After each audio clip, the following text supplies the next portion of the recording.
오늘의 말씀은 시편 65편 1절부터 13절 말씀입니다. 오 하나님, 시온에서 우리가 주를 찬양할 것입니다. 전에 우리가 주께 드린 맹세를 지키겠습니다. 우리의 기도를 들으시는 주여, 모든 민족들이 주께 나아올 것입니다. 우리가 죄 가운데 빠져 헤매일 때에 주는 우리 죄를 모두 용서하셨습니다. 주께서 특별히 정하시고 주의 왕궁 안에 머물게 하신 사람들은 복이 있습니다. 우리가 주의 집, 곧 주의 성전에 있는 좋은 것들을 마음껏 누립니다. 우리의 구원자이신 하나님이시여, 주는 의로운 행동으로 우리에게 대답하십니다. 주는 땅끝 모든 사람들의 희망이시며 먼 바다 끝에 사는 사람들의 소망이십니다. 주는 주의 능력으로 산들을 만드시고 힘센 판으로 산들을 꾸미셨습니다. 주는 으르렁대는 바다와 그 파도 소리를 잠재우시고 세상 나라들의 소동을 그치게 하셨습니다. 땅 끝에 사는 사람들도 주가 이루신 놀라운 일들의 두려움을 느낍니다. 새벽이 시작됩니다. 그리고 다시금 저녁이 됩니다. 하루 종일 찬양의 노래로 주를 찬양합니다. 주께서는 땅을 가꾸시며 물을 주십니다. 그리고 땅을 기름지게 하십니다. 하나님의 강은 물이 넘쳐 곡식이 잘 자랍니다. 이처럼 주께서는 사람들을 풍족하게 채우십니다. 주께서 밭고랑마다 흡족한 물로 채워주시고 밭이랑마다 촉촉하게 적셔주십니다. 비를 내려주시어 밭을 부드럽게 하시고 곡식들을 잘 여물게 하십니다. 한 해에 넉넉한 추수를 하게 하시고 넘치는 곡식을 마차에 실어주십니다. 거친 들판이 푸른 초장으로 옷을 갈아입었으며 언덕들마다 기쁨의 소리가 울려 퍼집니다.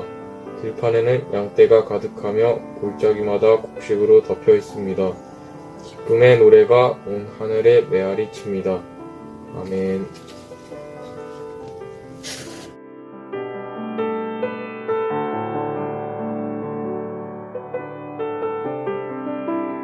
자, 오늘은 이어서 시편 65편을 묵상하고 있습니다. 4절을 보니까요. 주께서 특별히 정하시고 주의 왕궁 안에 머물게 하신 사람들은 복이 있습니다. 우리가 주의 집, 곧 주의 성전에 있는 좋은 것들을 마음껏 누립니다. 이렇게 기록이 되어 있는데요. 주님의 성전 하면은 먼저 교회가 생각날 거예요. 예수님을 믿는 사람들의 모임, 건물일 수도 있고, 또 우리들의 그 모임일 수도 있죠. 보는 시각에 따라서. 근데 그 주의 성전에서 그 안에서 있는 좋은 것들을 마음껏 누리는 사람들, 그 사람들이 복이 있다라고 해요. 우리가 교회에 와서 무엇을 누릴까요? 저는 이 말씀을 보는데 하나님의 용서, 그 용서를 받고 또 정말 그 죄사함을 누리는 것, 이것이 가장 큰 누림 중에 하나인 것 같아요. 사실 저는 언젠가 고백을 한 것 같은데, 청소년 때든 청년 때든 교회 생활을 잘 안 했어요. 안 한 이유는 믿음이 없어서일 수도 있겠죠. 근데 이제 교회에 가고 싶지 않았던 이유 중에 하나는 뭐 재미도 없고 부담되고 뭐 여러 가지를 떠나서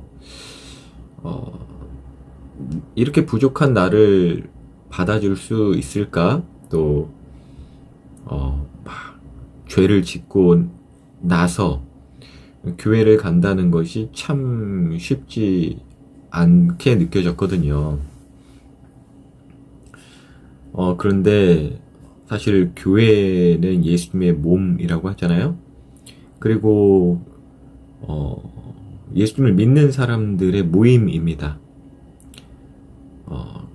예수님을 믿는 사람들에게서 얻을 수 있고 누릴 수 있는 것은 그거밖에 없어요. 그래서 그게 뭐냐? 예수님으로 인해서 죄를 용서받은 것.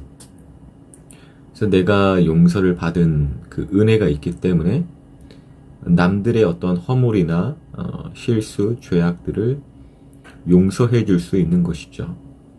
한편으로는 또 이해를 해 줄 수도 있는 것이죠.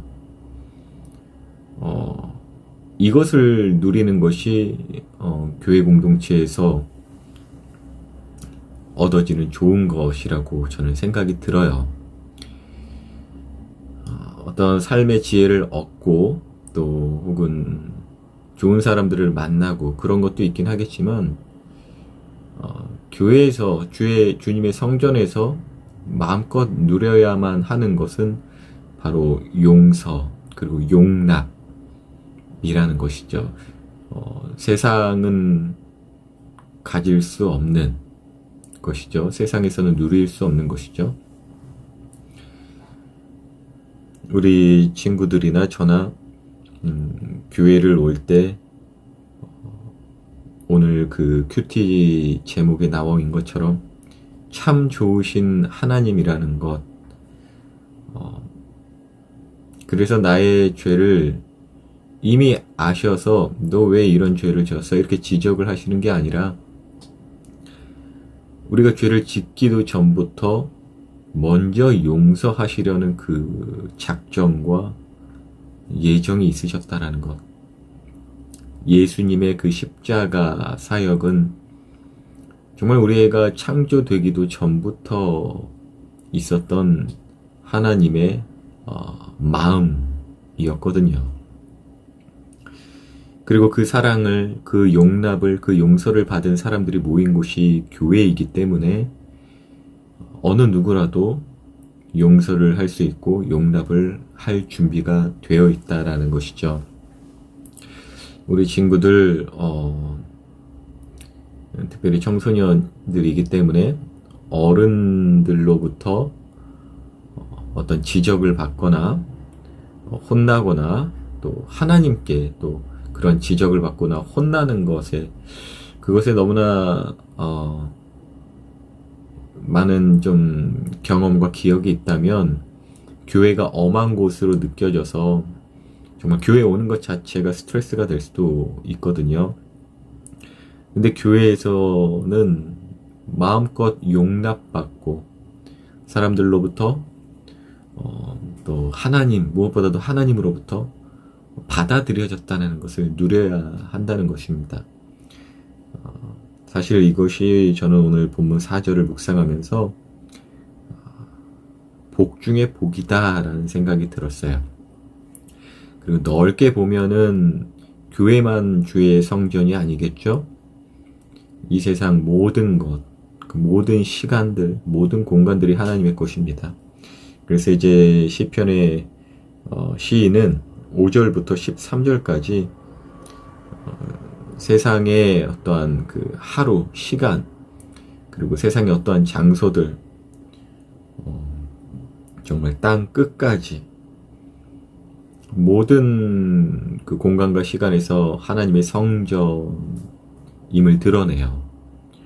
모든 것들이 우리를 위하여 창조된 것이다. 이 믿음의 시각을 가질 수 있게 되었다라는 것, 여러분과 나누고 싶어요. 물론 우리가 사는 현실은 내 거보다 내 것이 아닌 것들이 너무나 많죠. 그래서 내가 무엇을 누리고 있다는 것이야 라는 생각을 가질 수 있지만 하나님을 만나고 또 하나님을 구하면서 모든 것이 하나님의 것이다 라는 그 선인정, 그러니까 내 것이 없어서 누릴 것이 없는데 뭐가 누린다는 거야 이런 생각이 들 때는 모든 것이 그 모든 것에 나까지 포함해야 합니다. 모든 것이 하나님의 것이고 또 그 하나님께서는 자신의 것들을 또 우리를 위하여, 서로를 위하여 여전히 다스리고 계신다라는 그 하나님의 돌보심 안에서 내 것을 찾아야 할 필요가 있어요. 좀 말이 너무나 교리적인 것 같아서 좀 이걸 풀어서 여러분들이 듣기 편하게 좀 해야 하는데,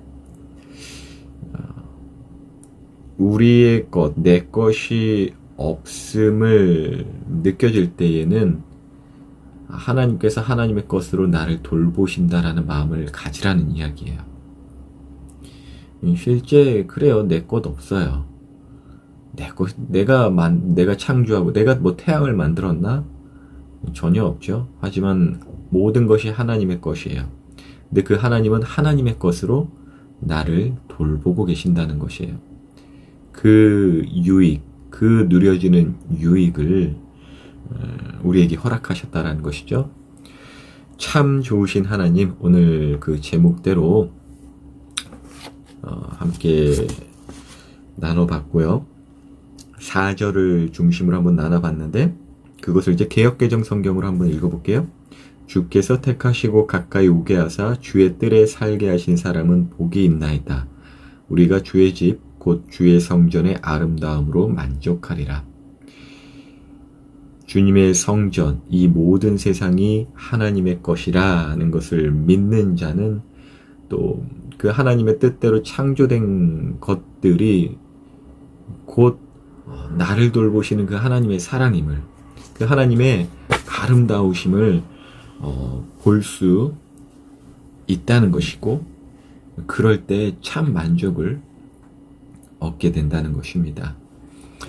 묵상 가운데 여러분들 늘 이야기하죠. 궁금한 것이나 질문이 있으면 언제든지 질문하시고, 또 여러 가지 서로가 또 목장 내에서 풍성한 나눔이 있길 바랍니다. 오늘도 평안한 하루 되시길 예수님 이름으로 기도합니다.